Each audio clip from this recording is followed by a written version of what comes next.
खबर शामिल करते हैं शहर कायद से, जहां डिप्टी कमिश्नर जिला कुरंगी मसूद भुट्टो के खसूसी हिदायत पर जिला कुरंगी में पोलियो मुहिम का सिलसिला जारी है।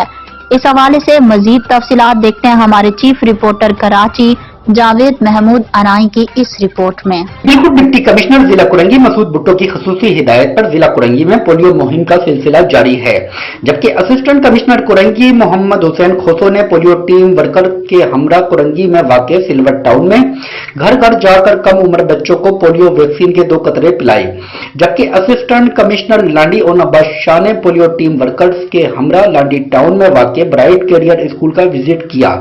और स्कूल के बच्चों को 2 कतरे पोलियो वैक्सीन के भी पिलाए, जबकि मुख्तियार कार मॉडल टाउन अब्दुल वहीद गोलो ने पोलियो वर्कर्स के हमरा मॉडल टाउन में कम उम्र बच्चों को पोलियो वैक्सीन के 2 कतरे पिलाए। इस मौके पर असिस्टेंट कमिश्नर कुरंगी मोहम्मद हुसैन खोसो और असिस्टेंट कमिश्नर लांडी और अब्बास शाह ने रॉयल न्यूज टीवी से खुसूसी गुफ्तगू करते हुए कहना है कि मीडिया के तवज्जो से मैं वालिदैन को अहम पैगाम देता हूं कि ये हमारे बच्चे पाकिस्तानी कौम का आने वाले कल का मुस्तकबिल हैं और वालिदैन अपने बच्चों को पोलियो के 2 कतरे लाजमी पिलवाएं। जी।